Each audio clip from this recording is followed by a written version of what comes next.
The stars outside the bridge windows looked cold and distant. Admiral Park stood with his hands behind his back, watching them in silence. He had spent 30 years fighting among those stars. He had watched friends die. He had given orders that killed thousands. And now, after all that blood and fire, the enemy wanted to talk about peace. The message had arrived 3 hours ago. It came from the Collective, the alien alliance that had been trying to crush humanity since the first contact went wrong. They wanted to sign something called the Peace Accord. They wanted to end the war. They wanted humanity to send representatives to a neutral moon called Seven. Did not believe a single word of it. Lieutenant Commander walked up beside him. She was young for her rank, only 32, but she had sharp eyes and a sharper mind. She had been with for 5 years now, and he trusted her more than anyone else on the ship. "The Council is voting right now," she said. "They want to accept." "Of course they do," replied. His voice was tired. "People are exhausted. They want the war to end. They will believe anything that sounds like hope." Pulled up a holographic display. It showed ship movements in the sectors near Seven. Red dots moved slowly through the darkness.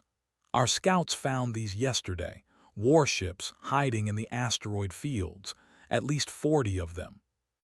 Nodded slowly. He had expected something like this. They were losing the war. Their fleet was damaged.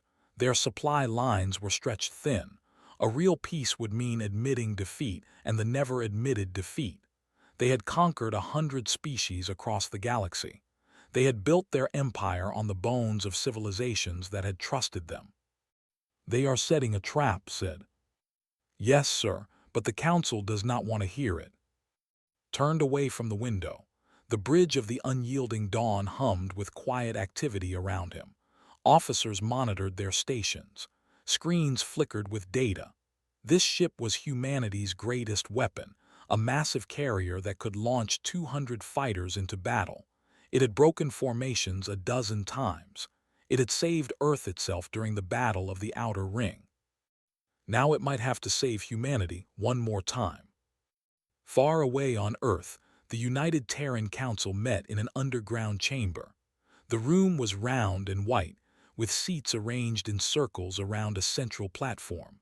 Stood on that platform, arguing with all the passion in her heart. "This is obviously a trap," she said. Her voice echoed off the walls. "They do not make peace, they make conquests. Look at every species that signed one of their accords. Where are they now? Slaves, resources, breeding stock for experiments." An older raised his hand. "We have been at war for 30 years. Our people are dying. Our colonies are struggling. We must at least try." "And if we try and fail, if we walk into their trap," shook her head, "they will parade our leaders in chains. They will broadcast our surrender to every human colony. They will break our spirit before they break our bodies." The debate went on for hours. In the end, the vote was close, but the result was clear. Humanity would attend the peace accord. They would send diplomats to Seven. They would hope for the best. But was not finished. After the official vote, she found Admiral through a secure channel. His face appeared on her private screen, lined with age and worry. "The Council has spoken," she said. "We are going." "I know. But I convinced them to add a secret order, something that will not appear in any public record." Leaned closer to the screen. "You are to assume hostile intent. You are to prepare for betrayal. And if the trap springs, you are to do whatever is necessary to bring our people home." His expression did not change, but something shifted in his eyes, a spark of the old fire. "You want me to hide a fleet near Seven? I want you to be ready. They think we are naive. They think we are young and foolish. They think we will walk into their trap like every other species did." Smiled, but there was no warmth in it. "Let them think that. Let them believe they have already won. And when they show their true faces, show them ours." The channel closed.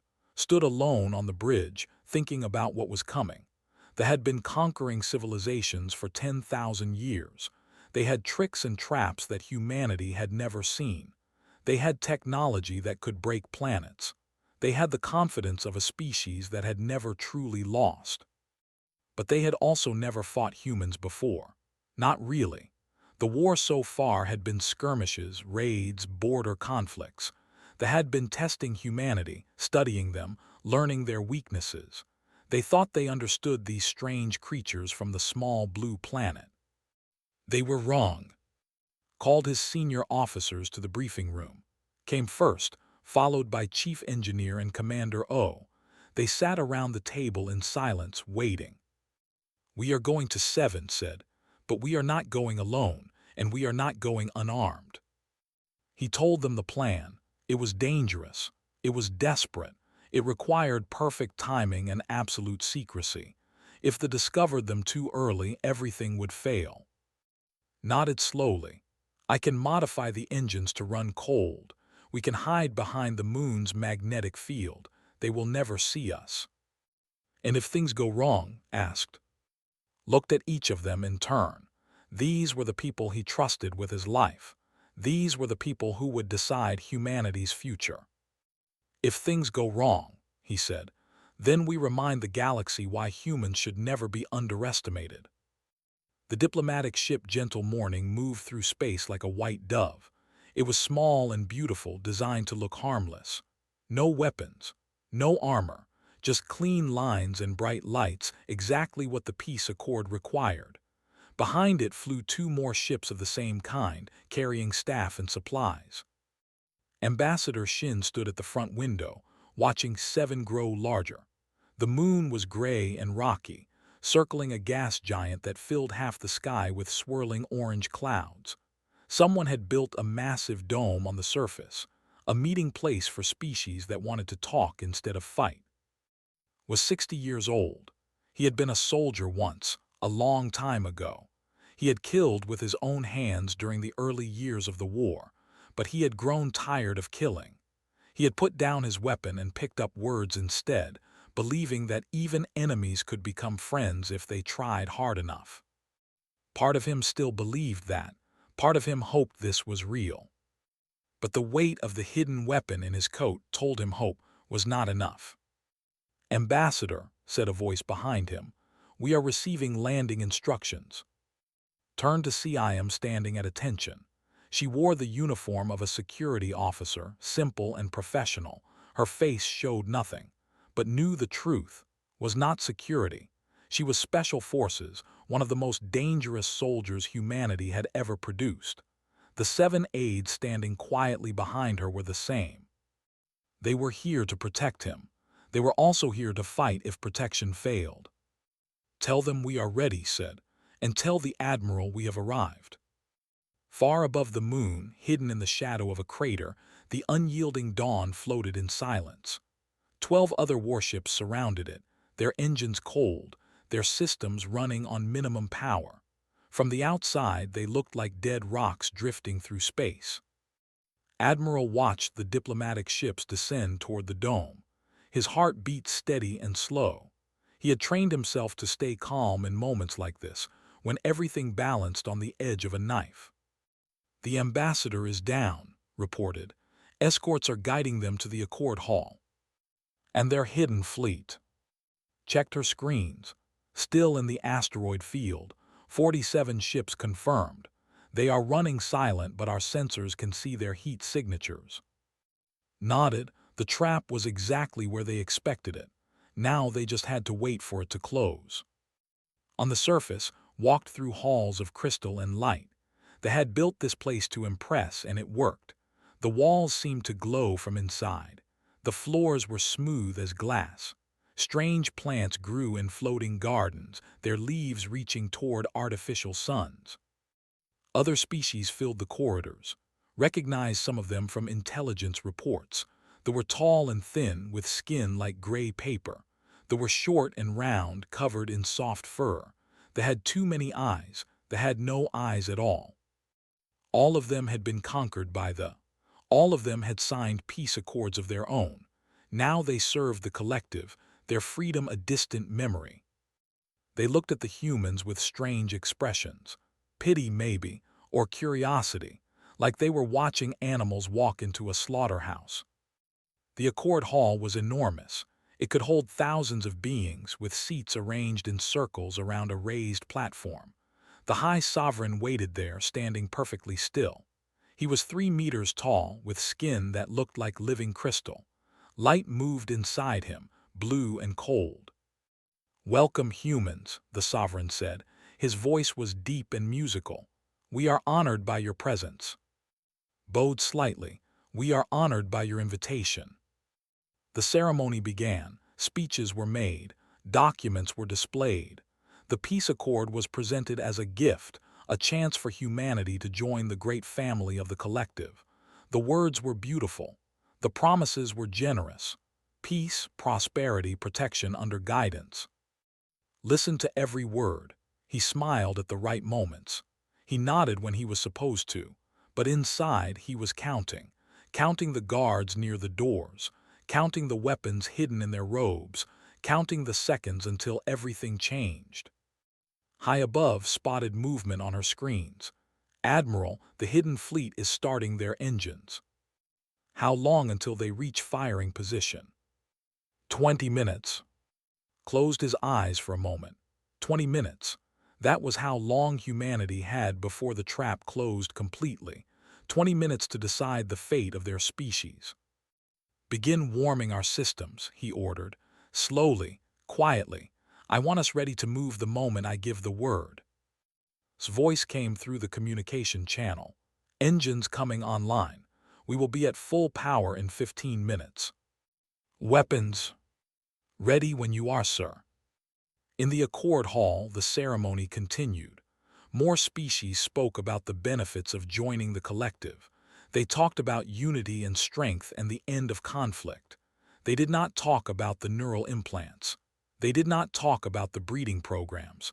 They did not talk about what they really wanted. But knew. Humanity's intelligence teams had worked for months to translate the real accord, the version they never meant to share. The truth was hidden in their language, in words that meant different things to different ears. Peace did not mean harmony, it meant submission. Accord did not mean agreement, it meant surrender. And humanity was not going to do either.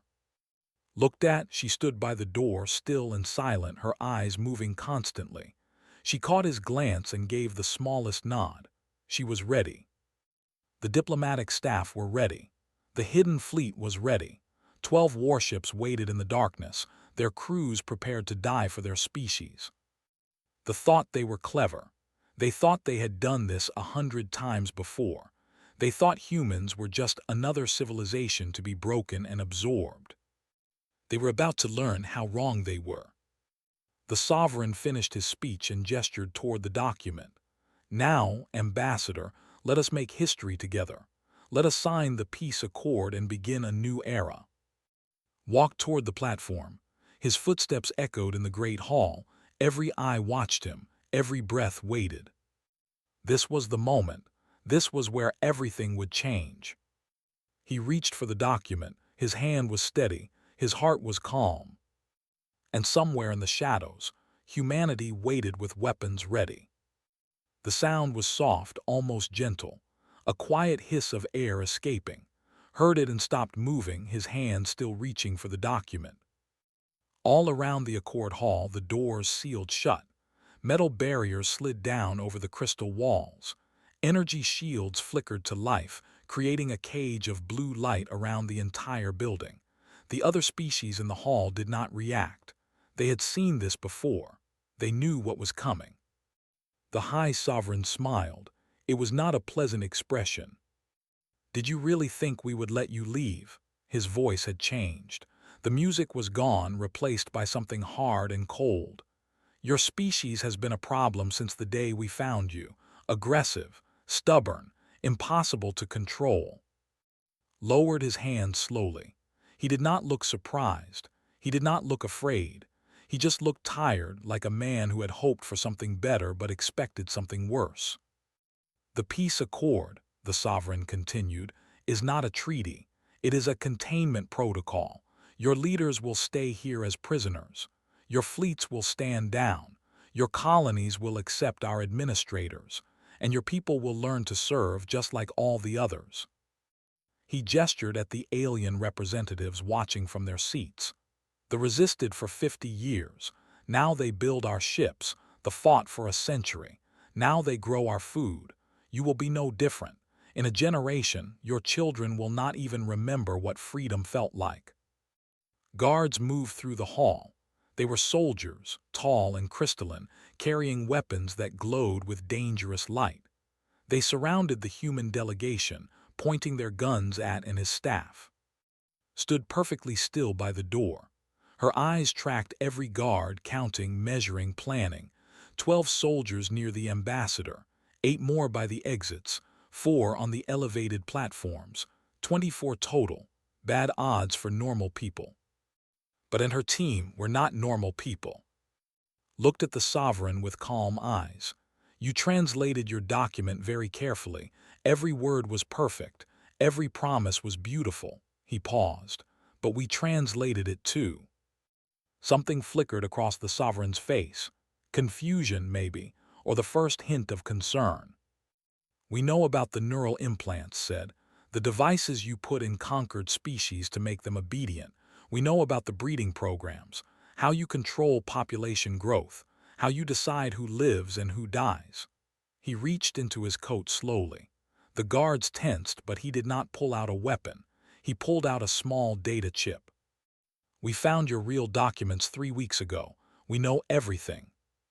The sovereign recovered quickly. His smile returned, sharper than before. "Then you know there is no escape. Our fleet is already moving to surround this moon. Your 3 little ships cannot run. You cannot hide. Accept the truth, ambassador. You have lost." Shook his head slowly. "You made a mistake. You assumed we were like the others. You assumed we would come here hopping for peace, trusting in your words, believing in your promises." He dropped the data chip on the floor. "We came here expecting betrayal." High above the moon, Admiral watched his screens light up with enemy movement. The hidden fleet had broken from the asteroid field. 47 warships, spreading out to surround 7. They moved with the confidence of hunters who had cornered their prey. "They have activated weapons," reported, "targeting the diplomatic ships. Our status: all systems at full power, weapons ready, fighters standing by." Looked at the tactical display. The enemy fleet was still unaware of them. They were focused on the moon, on the 3 small ships that seemed so helpless. They did not know that death was waiting behind them. "Open a channel to the ambassador." Heard the beep in his ear, a tiny device invisible to scanners. His voice came through, quiet and steady. "We see the fleet. We are ready. Give the word." Smiled at the sovereign. It was a real smile this time, warm and almost friendly. "You asked if I really thought you would let us leave," he said. "The answer is no. I knew you would try to trap us. I knew you would threaten us. I knew you would show us your true face eventually." He reached into his coat again. This time he did pull out a weapon. It looked like a simple ceremonial staff, decorated with gold and silver. But when he pressed a hidden button, blue light rippled along its surface. "What I also knew," said, "is that we would not be alone." Around the hall, the 7 staff members moved. Their formal clothes hid armor. Their decorative pins were grenades. Their polite smiles turned into the hard expressions of soldiers ready for war. Was the first to strike. She moved faster than the guards could track, crossing the distance between them in a heartbeat. Her hand found a throat, squeezed, twisted. The guard dropped without a sound. The other 6 followed her lead. They had trained for this moment for months. Every movement was perfect. Every attack was precise. In 10 seconds, 8 guards were down. In 20 seconds, 12 more joined them. The sovereign screamed orders. More guards rushed into the hall from hidden passages, but was already firing his weapon, sending beams of blue light that burned through crystalline bodies. The hall filled with chaos. And in space, Admiral gave his own order. "All ships break concealment. Launch fighters. Show them what humanity brought to this peace conference. 12 warships came alive at once. Their engines blazed with white fire. Their weapons systems hummed to full power. And from their launch bays, hundreds of fighters poured into the void like angry bees from a disturbed hive. The fleet commander saw them appear on his screens and felt something he had never felt before in his long career. Fear. The humans had not come hopping for peace. They had not come trusting in words. They had come expecting war, prepared for betrayal, ready to fight. They had come armed. And now the real battle was about to begin. The fleet commander was named. He had conquered 11 species in his career. He had broken rebellions on 100 worlds. He had never lost a battle, never retreated, never known doubt. Now, watching human fighters swarm toward his ships, he felt all three at once. Where did they come from? He demanded. His bridge crew scrambled at their stations, trying to make sense of what they were seeing. Our sensors showed nothing. Nothing. They were hiding behind the moon, an officer reported. Using the magnetic field to mask their signatures, we never saw them. Stared at the display. 12 human warships, hundreds of fighters, and his fleet was spread out, positioned to blockade the moon, not to fight a real battle. All ships combat formation, he ordered. Destroy those carriers before they can launch more fighters. But it was already too late. Lieutenant No led the first attack wave. Her fighter was small and fast, barely more than an engine with guns attached. She had been flying since she was 16, training in simulators that would kill a normal person. She could handle forces that would turn bones to jelly. She could react faster than most computers. And right now, she was very, very angry. All wings follow my lead, she said into her radio. Target their weapon systems first. Make them blind before we make them dead. 20 fighters followed her toward the nearest cruiser. The alien ship was 3 times larger than the unyielding Dawn, covered in crystalline armor that could deflect most weapons, but knew its weakness. Every ship had weak points. Every defense had gaps. She found the gap, a small section where the armor was thinner, where cooling vents released heat into space. She fired her missiles and pulled away hard, her body pressing against her seat with crushing force. The missiles hit. Fire bloomed in the darkness. The cruiser shuddered, its weapon systems flickering and dying. First Blood said, "Keep moving, don't let them target you." Across the battlefield, similar scenes played out. Human pilots danced through enemy fire with movements that seemed impossible. They had trained in gravity that would kill most species. They had learned to ignore pain, to push through fear, to keep fighting when their bodies screamed for them to stop. They had never seen anything like it. On the surface of 7, the Accord Hall had become a. Crouched behind an overturned table, firing his weapon at guards who kept coming through the doors, and her team had spread out, creating a defensive circle around the human delegation. "How many left?" shouted. "Unknown," replied. She moved from cover to cover, her weapon never stopping. "They keep sending more." The Sovereign watched from his raised platform, protected by a personal shield that flickered with each hit. His beautiful ceremony had become chaos. His carefully planned trap had caught a tiger instead of a lamb. "Kill them," he screamed. "Kill them all." But the humans would not die. They fought like nothing they had ever seen. When one was wounded, the others covered for them. When they ran low on ammunition, they used their hands. When they were pushed back, they pushed forward again. The other species in the hall watched with growing amazement. The representative, an old female named, had spent her whole life under rule. She had forgotten what resistance looked like. She had forgotten that it was possible to fight back. Now she remembered. "They are winning," she whispered to herself. "The humans are winning." In space, Admiral gave his next order. "Reveal the payload. Target their staging bases." The unyielding Dawn opened its hidden compartments. Inside were not more fighters, but something else. Long metal tubes pointed at the asteroid field where they had hidden their ships.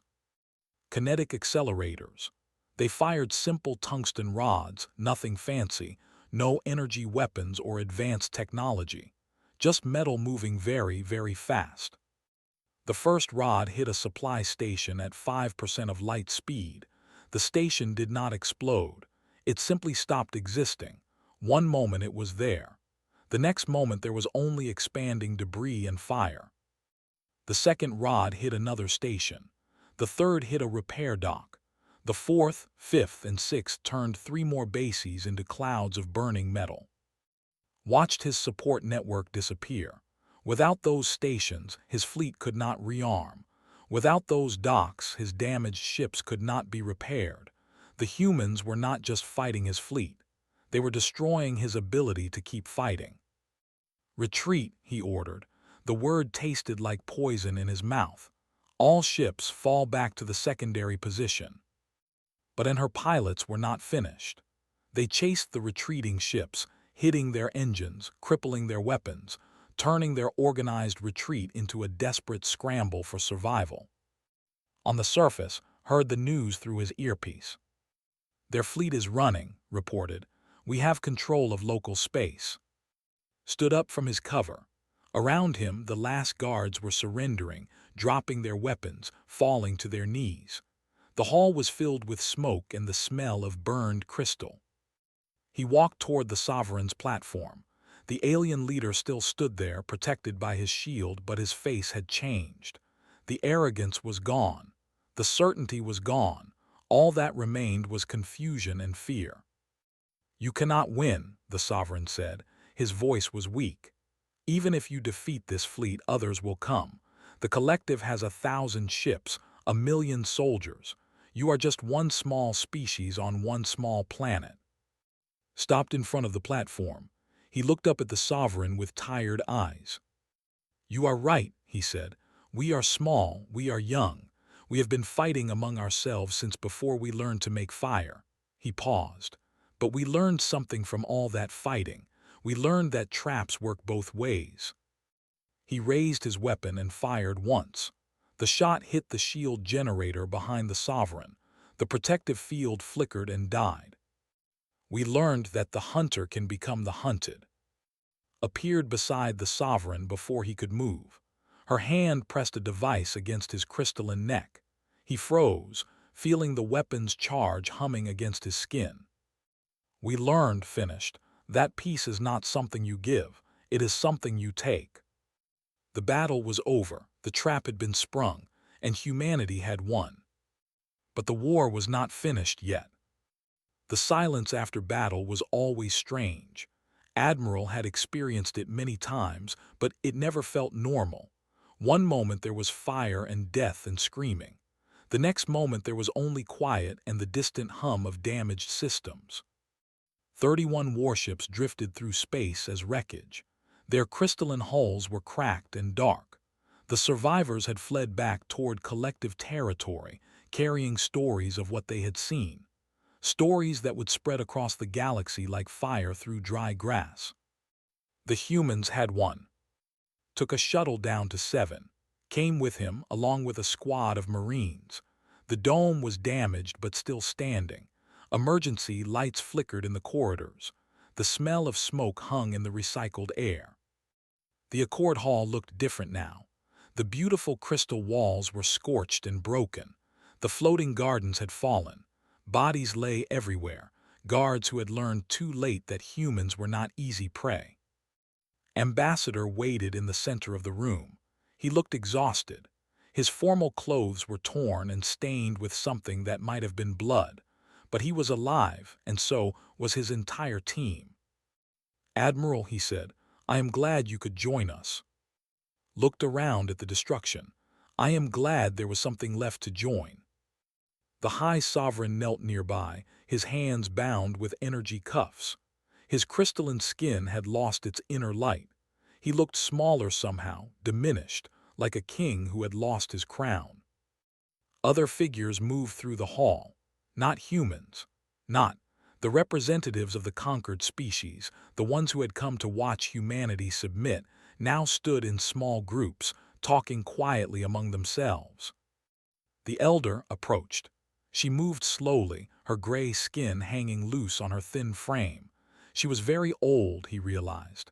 She had probably been alive when her own species fell to the collective. In 3,000 years, she said, I have never seen anyone defeat the. I thought it was impossible. I thought resistance was foolish. She paused, looking at the kneeling sovereign. I was wrong. Did not know what to say. He was a soldier, not a diplomat. He knew how to destroy things, not how to build them. But stepped forward. This was his world, the world of words and hope. They conquered you with lies, he said to. They promised peace and delivered chains. They told you resistance was useless so you would stop trying. He looked around at the other representatives, making sure they heard.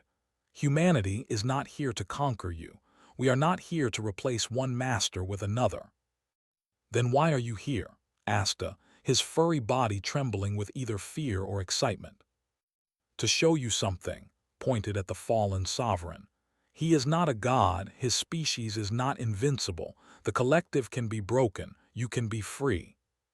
The words hung in the air like a promise. On Earth, watched the events unfold through long-range sensors. Her hands were shaking. They had gambled everything on this moment and they had won. She opened a broadcast channel that would reach every corner of human space. And then she opened it wider, using captured codes to reach the entire collective network. To all species of the former collective, she said, my name is, and I speak for the United Terran Council. What you have heard is true. The fleet at 7 has been destroyed. The High Sovereign is our prisoner. The peace accord was a trap and we broke it. She paused, choosing her next words carefully. We are not your conquerors, we are not your saviors, we are proof that they can be beaten, proof that their empire is not eternal. What you do with that knowledge is your choice. Fight or submit, rise or kneel, we will not decide for you. Her voice hardened. But know this, any species that wants freedom will find a friend in humanity. Any species that wants to fight will find an ally. And any species that thinks they can do to us what the tried will find an enemy that never, ever gives up. The broadcast ended. Across 1,000 worlds, beings who had lived in chains for centuries heard the message. Some were afraid. Some were angry. Some, for the first time in generations, felt something they had forgotten was possible. Hope. In the weeks that followed, everything changed. 11 species broke away from the collective, declaring independence and sending envoys to Earth. They retreated to their core systems, their empire crumbling at the edges. Chief Engineer studied the battle data in her quarters aboard the unyielding Dawn. The numbers were better than anyone had expected. Human casualties were low. Ship damage was repairable. They had won with almost everything intact. They never expected us to be ready, she said too. They had done this 100 times, 1,000 times, it always worked. Because those species believed the lie, replied. They thought the wanted peace, they trusted the words. And we did not trust them. No, looked out the window at the stars. We hoped they were real, we wanted peace to be possible, but we never forgot that it might not be. Admiral stood on the observation deck, alone with his thoughts. The battle was over. The war was changing. Soon there would be treaties and negotiations and all the complicated work of building something new. But for now, he just wanted to look at the stars. Lieutenant No found him there. She was young, barely 25, but she had flown like a demon in the battle. She had destroyed 3 enemy ships herself. Admiral, she said, permission to speak freely. Granted. Why did we win? Thought about the question. It was a good one that had more ships, more experience, more technology. By every measure, they should have won. Because they did not understand us, he said finally. They thought we were like the others, species that hoped for peace and trusted in words, species that could be tricked and trapped and broken. He turned to face her. They did not understand that humans hope for peace but prepare for war, that we trust words but verify actions, that we can be trapped but never broken. He paused. They thought the trap was for us. They never realized that we were the trap all along. Nodded slowly, and now? Now we build something new, a real peace, not submission in pretty words but something honest, something that lasts. He looked back at the stars. Peace is not something you are given, he said. It is something you are strong enough to keep. They forgot that lesson. We reminded them. Far away, on 100 worlds, species that had been slaves began to dream of freedom. On Earth, humanity began to dream of something bigger than survival. And in the space between stars, a new era was beginning. The peace accord had been a trap, but humanity had come armed, and they had changed the galaxy forever.